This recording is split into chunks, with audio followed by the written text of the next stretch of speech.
Thank you, Mr. Chairman, for holding this joint hearing. I think it couldn't be better time with the incidents we've seen most recently and around the world relating to terrorism and our border vulnerability. I guess you'd probably conclude that our borders are porous, a sieve, and tens of thousands of illegals are coming across the border. Would that be appropriate, Mr. Judd? Do you think that's correct?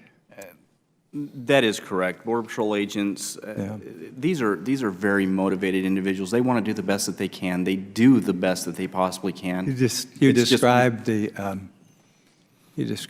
vehicle. They cut the wires and came through. You don't know whether there were drugs, weapons, explosives. We could have carried great quantities of that across the border. It could have been. Let me ask the DHS representative. I just heard that El Chapo, the noted drug kingpin and czar, crossed the border. He bragged about it, I guess, after his capture, like he was coming on some regular vacation journey to the United States. Are you aware of that? No, I had not heard that. Well, not only were we informed that he was crossing routinely, now we have evidence that some of the weapons that, or at least one of the weapons that was found when he was captured was from the Fast and Furious collection, which was provided by the U.S. government. You're not aware of that either? I did see that in the media reports. Okay. Most disturbing, Mr. Judge, you gave some excellent testimony. You described one of the issues, and you said the Border Patrol, due to DHS prosecutorial discretion guidelines, released more than 3,800 illegal aliens who are in our custody or were subject to deportation proceedings. Then you said they were released simply because they claimed to have been in the United States continuously since January 2014.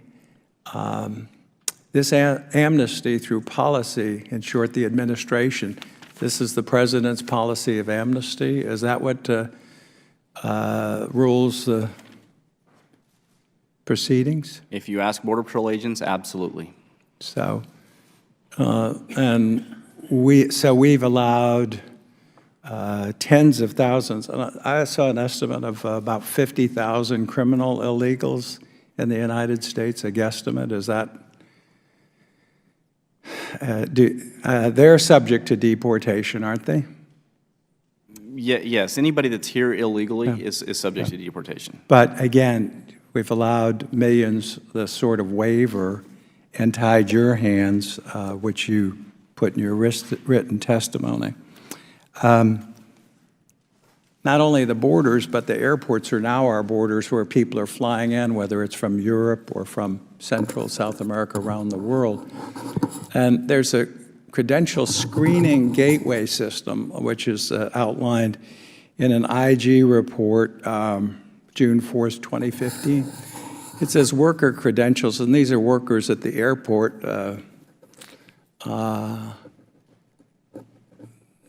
That, in fact, we don't have thousands of passport numbers. These are people with, for example, no alien registration number for immigrants working at our airports, 14,000. No passport number for immigrants, 75,000. First names with 2 characters or less, 1,500. What is this, 87,000 working at our, 87,000 active, and we don't have those records. Are you aware of that, Mr. Vitello? This is a DHS Inspector General report. It's not particularly my area, but I am aware of the reporting on that subject. So at the borders are a sieve. We have people working at our airports who are aliens who we don't even know anything about. We don't have confirmed their alien registration number or their passport number. Is that correct? Mr. Chairman, I'd like this page to be made part of the record. Without objection.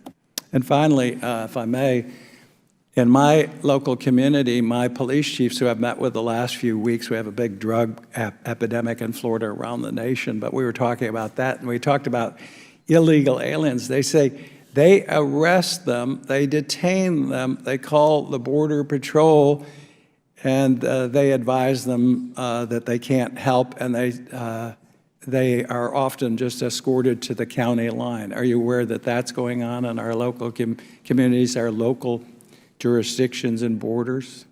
I was not, Congressman. What area is this? Central Florida.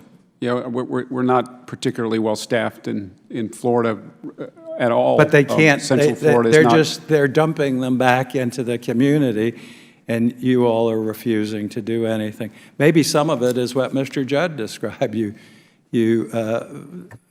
We've let them through presidential edicts stay here and not be accountable. Thank you. Yield back. Gentleman's time's